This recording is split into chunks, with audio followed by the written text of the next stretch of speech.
Sir कटवाए जाने दी है, ऐसा काम महान किया। सरहद पर अपने वीरों ने हरदम ही जयगान किया। आओ याद करें सब मिलके कारगिल की शौर्य गाथा। एक साथी और भी था। ऊंचे ऊंचे पर्वत पर वो हर मुश्किल से गुजरे थे। आगे आगे बढ़ने वाले कभी न पीछे हटते थे। ऐसे लड़े वो देश की खातिर, अपना सब कुर्बान किया। एक साथी और भी था, एक साथी और भी था।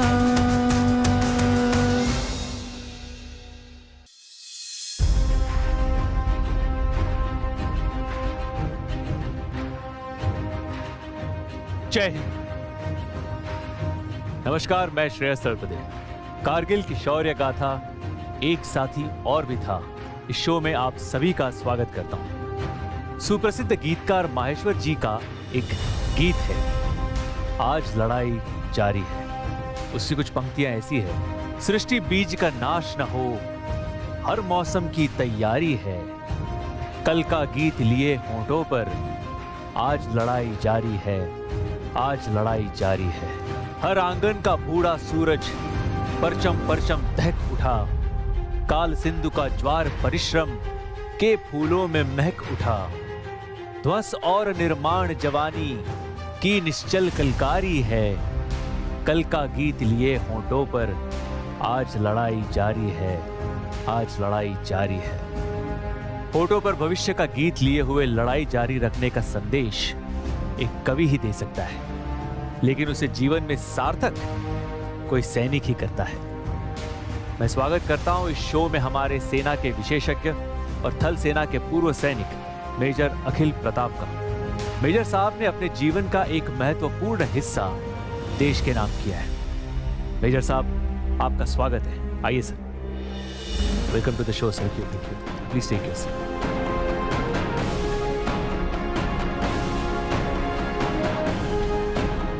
कारगिल की लड़ाई में अपना सर्वस्व न्यौछावर करने वालों में नागालैंड के वीर सैनिक कैप्टन केंगुरुजे का नाम अग्रणी है।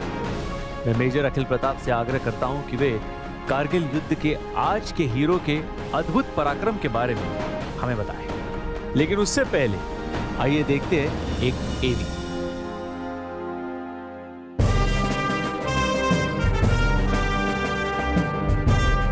महावीर चक्र से सम्मानित भारत मां के सपूत कैप्टन निक्के जोको केंगुरुजे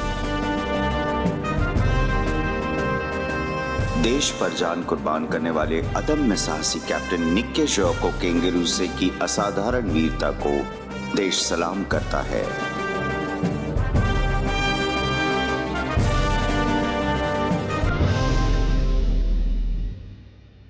जी मेजर साहब, मुझे कुछ अल्फाज फिर याद आ गए कि जैसे नागालैंड की बात हो रही है तो पत्तों की सरसराहट के बीच जो उन्हें पहली बार छुआ था तो वो सिर्फ कसमसाई थी, और पर ये आशिकाना पहाड़ थोड़े हिल उठे थे और उस डगरिया की भेड़ थोड़ा मुस्कुराई थी। क्या बात है, क्या बात। इन्हीं पहाड़ियों के जानों में उनका मकान है, मेरा भी। वो दूर वाला, दूरदर्शन वाला। सोचा था मकान को घर बनाऊंगा, अब क्या मुंह दिखाऊंगा। खैर साहब, नागालैंड आइएगा जरूर। 16 जनजातियों से बना भारत का 16वां राज्य नागालैंड, पूर्वी भारत का स्विट्जरलैंड है। जितना खूबसूरत राज्य उतने खूबसूरत लोग, भीतर और बाहर दोनों से। दोस्तों के दोस्त, हाँ, पर छेड़ना नहीं, ना इनकी हरियाली को और ना इनके निवासियों। हाँ, छेड़ने का एक फायदा जरूर है, आपको नागाओं के इतिहास का ज्ञान हो जाएगा, दुश्मन के सिर को अपने घर के बाहर लटकाने का। दुर्दांत योद्धा होते हैं नागा, बिल्कुल। हाँ भाई। और ऐसे ही एक दुर्दांत योद्धा थे महावीर चक्र विजेता कैप्टन निक्के ज्योको केंगुरुजे। नागालैंड के निरहमा नामक एक छोटे से गांव में एक दिन एक दहाड़ सुनाई पड़ी। तारीख थी 15 जुलाई साल 1974 और एक अदने से परिवार में एक महावीर ने कदम रखा था। 13 बच्चों में दूसरा। कैप्टन केंगुरुजे अवतरित हुए। उनके अंगमी परिवार की मातृभाषा तेनीदिए है, जिसमें बड़े भाई को अपा बोलते हैं। पर कौन सी है भाषा? तेनीदिए। या दे हैव मेनी डायलेक्ट्स इन नागालैंड। पर इस परिवार के छोटे अपने पिता समन बड़े भाई को नीबू कहते थे। नीबू अब भी कहते हैं। नीबू की परवरिश के दौरान नागालैंड के हाल बदहाल थे। भारतीय सेना से दूर रहते थे लोग, तो इनको घर के छोटे नीबू कहते थे। जी। फौज भी शायद नीबू से मरहूम रह जाती गर कर्नल कुट्टी और कर्नल रॉबर्टसन सही जगह पे सही समय ना होते। एक थे एनसीसी बटालियन के कमांडिंग ऑफिसर और दूसरे थे रक्षा विभाग के जनसंपर्क अधिकारी।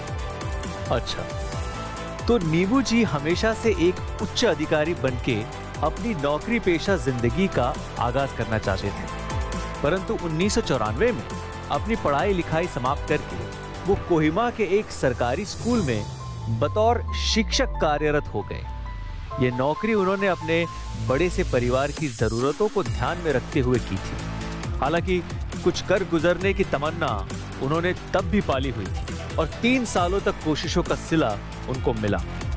बैंक के प्रोबेशनरी ऑफिसर और LIC में अधिकारी के ओहदे पे उनका चयन एक साथ हुआ। हाँ, लेकिन इन 3 सालों में वो दोनों कर्नल अपना निशाना लगा चुके थे। कर्नल कुट्टी और कर्नल रॉबर्टसन ने भारतीय सेना का एक महावीर चक्र तैयार कर लिया था। उनसे वक्त बेवक्त मुलाकातों में और बातों से उनकी इंस्पायर्ड होकर, प्रेरित होकर नीबू को उनकी वर्दी का रंग चढ़ गया। काफ़ी मिलता जुलता रंग था उस रंग से जो मैंने इस वक्त शायद पहना हुआ है। और उस 22 साल के युवा नागा ने आरामदेह नौकरियों के मुकाबले सेना का अधिकारी बनने का फैसला ले लिया। वो भी अपने परिवार, प्रेमिका और समाज के खिलाफ जाकर। परिवार, प्रेमिका और समाज तीनों के खिलाफ जाके। और नागालैंड के नौनिहाल नीबू पहुंचे दिलकश देहरादून। इंडियन मिलिट्री एकेडमी सामने थी और इरादा नीबू से लेफ्टिनेंट निक्के ज्योको केंगुरुजे बनने का। जलते भी गए, कहते भी गए, आजादी के परवाने, जीना तो उसी का जीना है जो मरना वतन पे जाने। मेजर साहब, हम आपसे कैप्टन केंगुरुजे की असाधारण वीरता के बारे में जानने से पहले हम सुन लेते हैं कि भारतीय सेना अफसरों से कैप्टन केंगुरुजे के बारे में। हमारे यंग ऑफिसर्स, खासकर यंग ऑफिसर्स, उन्होंने लड़ाई के मैदान में हमेशा फ्रंट्स पर जाकर, सबसे आगे जाकर लोगों को, अपने साथियों के साथ में मिलकर लड़े। फ्रंट लाइन सोल्जर्स, और हमेशा जो उन्होंने लीड किया अपने आदमियों को, वो आगे से जाकर, आगे बढ़कर किया। और ऐसा मुकाबला भी कम देखने को मिलता है। तो इसलिए मैं अपने जो यंग ऑफिसर्स थे वहाँ उस वक़्त के, कई उसमें से शहीद भी हुए, तो उनकी मैं बिल्कुल दाद देता हूँ कि जिस तरीके से उन्होंने अपने ट्रुप्स को लीड किया। मेजर साहब, आप हमें बताइए कि नागालैंड के कैप्टन को राजपूताना राइफल्स में कैसे भेज दिया और राजपूताना राइफल्स की खासियत क्या है? देखिए, 12 दिसंबर 1998 भारतीय सैन्य अकादमी ने सेना सेवा कोर को एक लेफ्टिनेंट सौंप दिया और आर्मी सर्विस कोर ने लेफ्टिनेंट निक्के ज्योको केंगुरुजे को हवाले किया भारत की सबसे पुरानी राइफल्स रेजिमेंट के, राजपूताना राइफल्स। पद्म भूषण, परमवीर चक्र, विक्टोरिया क्रॉस से सुसज्जित इस ऐतिहासिक रेजिमेंट को कोई अंदेशा नहीं था कि उसकी 2nd बटालियन फिर इतिहास बनाने जा रही है। 2nd राजपूताना राइफल्स यानी कि 2nd राजरिफ, 200 साल पुरानी इस पलटन ने भारतीय सेना को उसका पहला विक्टोरिया क्रॉस दिया था। रियली? जी। सन 1856 1856। जी। कैप्टन जॉन ऑगस्टस वुड ने ये कारनामा पर्शिया में किया था। पर्शिया, जिसे आजकल हम ईरान कहते हैं, ये नामी पलटन इस बार ऑपरेशन विजय के नाम को सार्थक करने जा रही थी। विजय हासिल कर, ये पलटन एक बार फिर तारीख लिखने जा रही थी। उस तारीख में 11 वीरता पुरस्कार थे और एक थे निम्बू साहब और दूसरी थी उनकी पलटन, माने सेकंड राजरफ, माने राजपुताना राइफल्स की दूसरी पलटन। सेकंड राजपुताना राइफल्स के जवान प्यार से अपने नींबू साहब को निम्बू साहब कह के पुकारते थे। नींबू साहब, क्योंकि you know they were North Indian troops, वो नॉर्थ इंडिया के थे और नींबू, निक्के ज्वाको कैंगरूज़े, नींबू को निम्बू में इजीली उन्होंने कन्वर्ट कर दिया था। तो भाई हरे भरे प्रांत से आए थे और एक तरफ जहां दर्द दूर करते थे, दूसरी तरफ सफाई भी, जैसे नींबू करता है। तो अलबत्ता दर्द अपने जवानों का दूर करते हैं, सफाई दुश्मनों की। आपने बिल्कुल सही कहा जी। दर्द दूर करने से कई मसले साफ हो जाते हैं, यानी हल हो जाते हैं। और नींबू साहब तो आए ही थे, इसीलिए उन्हें कारगिल के कई मसले हल जो करने थे। तो मेजर साहब, आप हमें बताइए कि सेना के लिए कारगिल की वो पोस्ट हासिल करना जी कितना जरूरी था? देखिए, लेफ्टिनेंट कैंगरूज़े आर्मी सर्विस को यानी ASC से अटैचमेंट पे सेकंड राजरफ यानी सेकंड राजपुताना राइफल्स पे पोस्टेड थे। So that's a posting, you know, attachment you do. तो एक महीना ही निकाला होगा उन्होंने ग्वालियर में कि उनकी पलटन को कश्मीर कूच करने का हुक्म मिला। एक महीने के प्रशिक्षण के बाद वे पहुंचे कुपवाड़ा। पलटन जब तक अपने तस्मे ढीली करती, उन्हें द्रास में रिपोर्ट करने का फरमान मिला। सेकंड राजरफ बूझ गई कि उसे कमर कस लेनी चाहिए। वे सुन चुके थे कि युद्ध के बादल उमड़ चुके और ये बुलावा उसी संदर्भ में। हुक्म मिलने और द्रास रवाना होने के बीच इस पलटन ने फुर्ती से पूर्वाभ्यास कर लिया, बंकर फोड़ने और छोटे छोटे दलों के हमलों का अभ्यास किया और तोपखाने का संबल यानी तोपखाने का सपोर्ट भी मांग लिया था। जोजिला पास और कारगिल के बीच का इलाका द्रास की पर्वतीय श्रृंखला पर तोलोलिंग के पहाड़।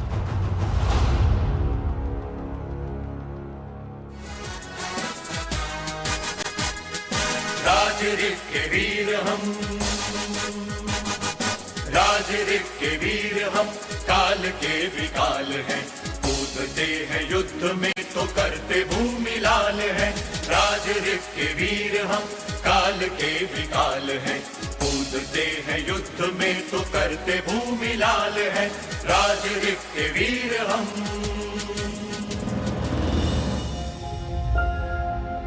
बहुत ही दिलचस्प कहानी है ये, कहीं भी मत जाइए। हम लेते एक छोटा सा ब्रेक, यूं गए यूं आए। एक साथी और भी था।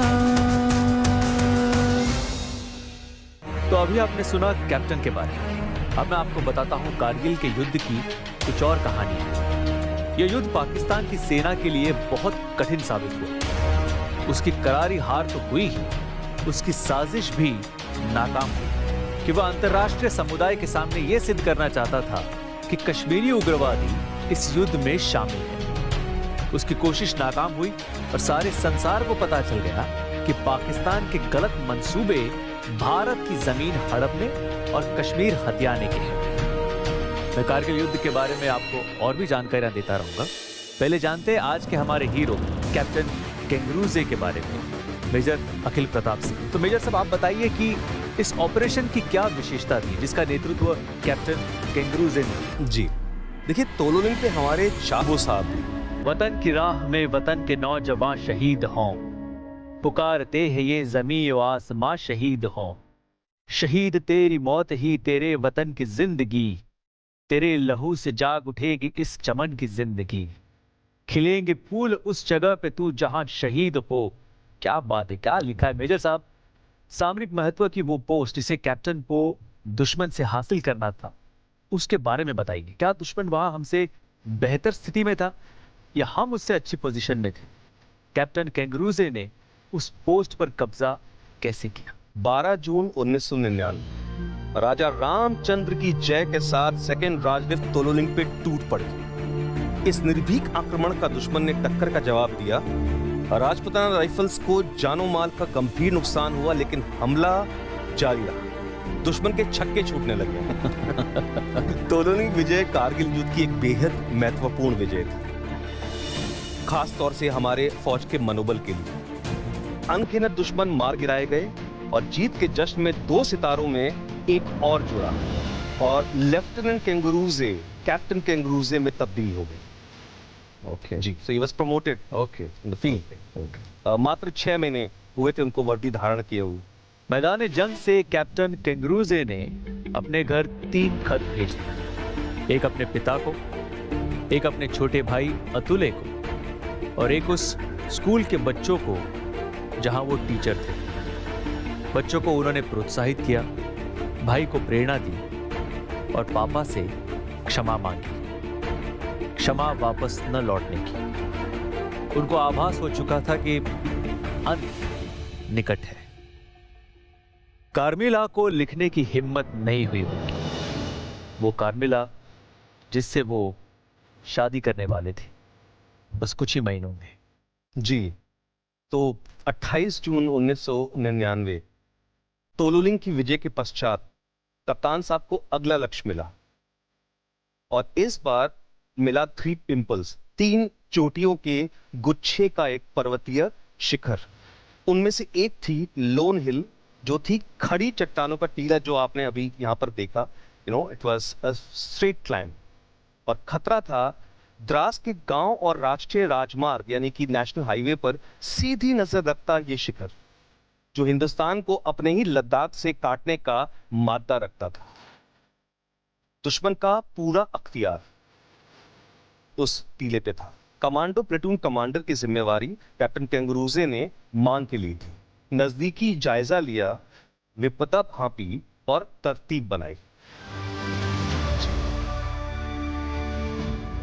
ये मेरा सौभाग्य था कि 28 जून 1999 को कारगिल युद्ध के अंदर मुझे कैप्टन कैंगरूजे साहब के नेतृत्व में नौल पर हमला करने का टास्क दिया गया। हम तेजी से नौल की तरफ बढ़ रहे थे, आधी रात्रि का समय था।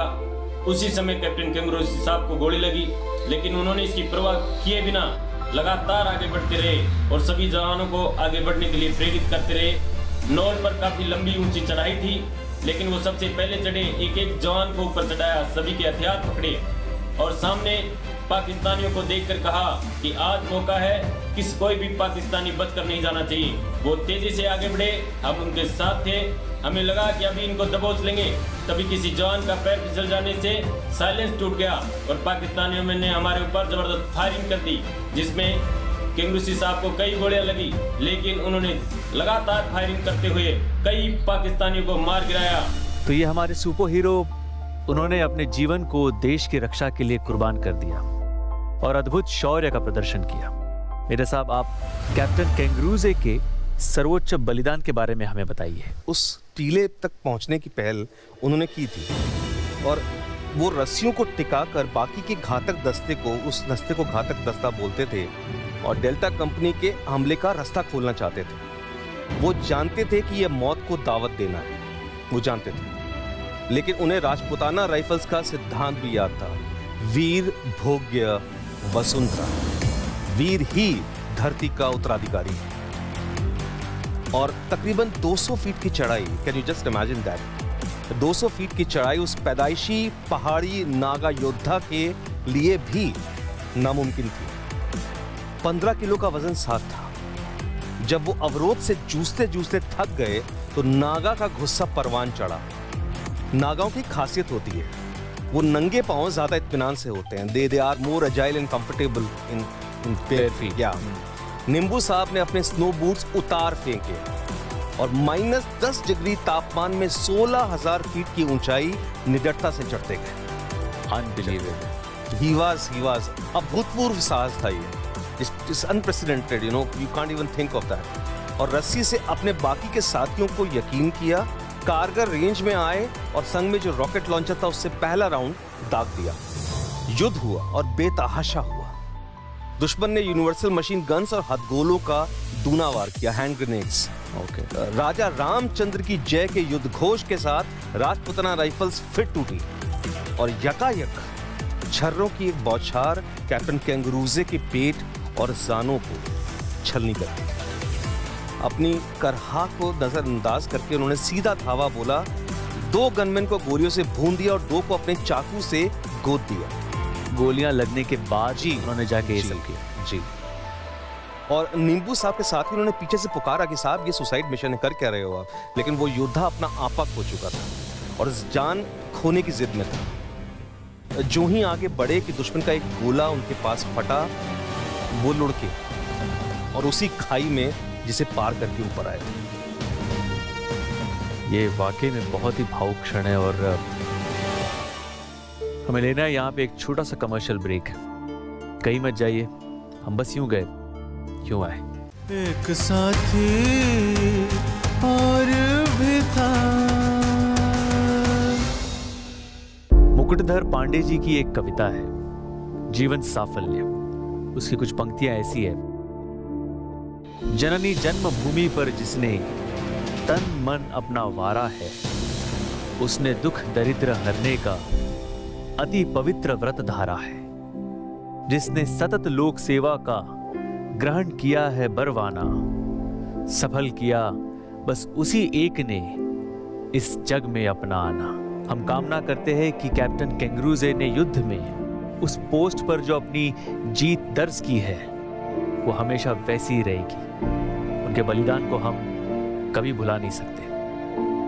अब आइए मिलते हैं कैप्टन केंगरूजे के परिवार से। 次年的是那 exam 考试个这个个 pass 给你是这里，那个 pass 嘞等于生活个就啦，其实给你他这个啦，我现在个把这个NCC command internal 个的有也是的，我这测试我还是是的我。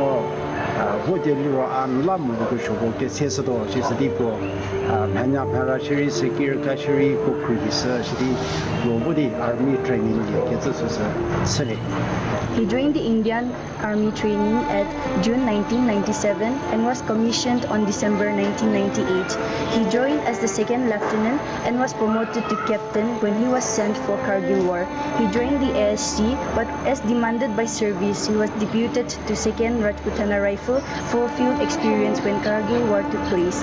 We received his last letter after his death, where he had written, "Even if I would not be able to make it, do not grieve for me, but make a small, strong memorial in my name." वह हिल captain की हुई, लेकिन जान कुर्बान करके। एक साथी और भी था। धन्यवाद मेजर अखिल प्रताप। आज हमने आपसे सुना कैप्टन केंगरूजे के बलिदान की असाधारण कहानी, जो हमें सदियों तक प्रेरित करती रहेगी।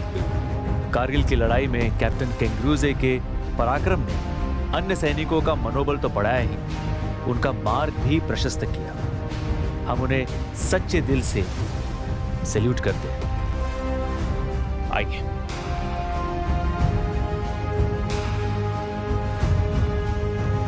अब मैं दर्शकों को बताता हूं कि अगले एपिसोड में हम आपके लिए लेकर आएंगे भारत मां के एक और वीर सपूत की कहानी, जिन्होंने कारगिल युद्ध में अपने पराक्रम से देश को विजयी बनाया।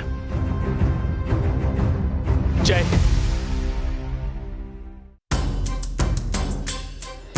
सर कटवाए जाने दी है, ऐसा काम महान किया। सरहद पर अपने वीरों ने हरदम ही जयगान किया। आओ याद करें सब मिलके कारगिल की शौर्य गाथा। एक साथी और भी था। ऊंचे ऊंचे पर्वत पर वो हर मुश्किल से गुजरे थे। आगे आगे बढ़ने वाले कभी न पीछे हटते थे। ऐसे लड़े वो देश की खातिर, अपना सब कुर्बान किया। एक साथी और भी था।